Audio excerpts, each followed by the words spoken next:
Hi everybody, just wanted to show you the latest build to come out of the workshop this week.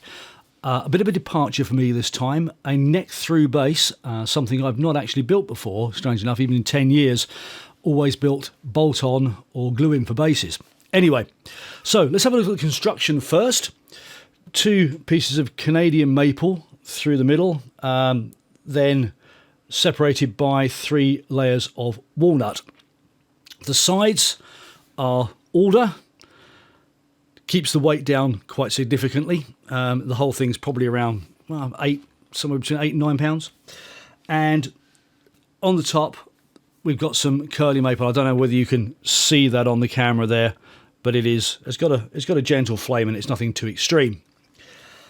Fingerboard is ebony, mother of pearl dots. The frets are not super large frets. I've kind of gone away from putting large frets in basses. I'm starting to prefer the feel of the smaller ones. I think they make for a better playing experience. Truss rod adjusted at the headstock end, by flex of course, and the width here is your pretty much standard jazz style width. Great for someone like me with tiny hands. I've not got proper bass player hands, I'm afraid, which is why I'm not a proper bass player. Electronically, it's got one of my hand-wound pickups in there. This one is potted, it's potted in paraffin wax, and it's slightly overwound, probably by about 10% or so to around 11k, and that tends to give just a little bit more mid-range punch, but without sort of getting away from that classic P-bass sound. Badass bridge, it's lockable, and that tends to sort of just, again, help with sustain and stability. Balance-wise, it's really quite good, because if I lift it there, you can see it's not really wanting to go anywhere. One-handed, it just sort of sits. And like I say, it's not very heavy, but the design seems to balance very well. You know, it's not wanting to sort of neck dive on you all the time. A little bit of weight with your right arm here, and the thing just, as you can see, comfortably sits. It's not going anywhere. So, tonally, and I'm going into an Ampeg simulator through Helix. It's pretty much flat. The bass sounds like this. So, with my fingers, tone all the way up.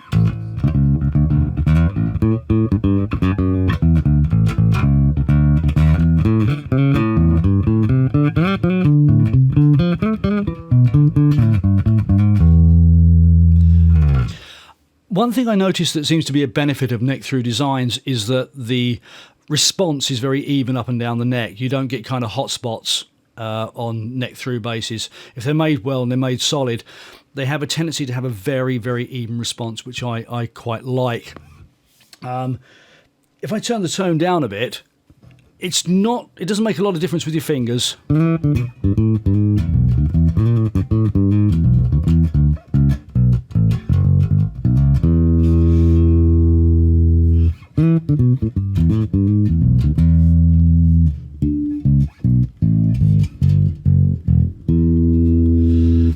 It takes a little bit of that slight P-bass aggressiveness out of it, but it's quite subtle. It's a 0.047 cap in there, I think, and that's the standard. It's a standard one for a P-bass anyway. Yes, 0.047, I think, which is standard for a modern P-bass. Anyway, when you start to hit it with a pick, obviously that's when your tone control starts to come into its own a little more.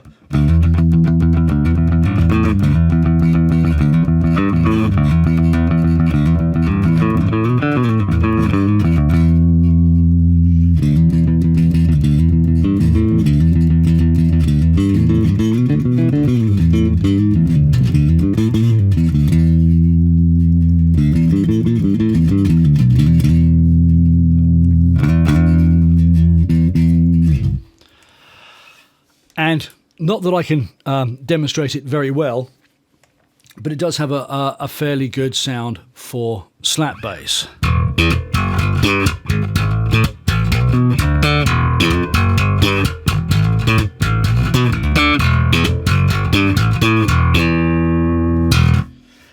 Again, the tone control will tame it a little bit.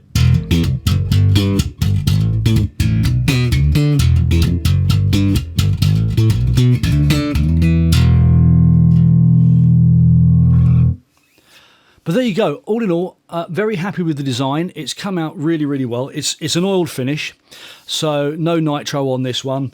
If it takes a knock or a scrape, you can just give it a little bit of a rub and put some more oil in it and just basically rebuff the finish, and it will come back to where it is now. It's a polymerized tung oil in this, really. It's only a few layers and then just waxed over the top. Anyway, thanks for watching. See you next time.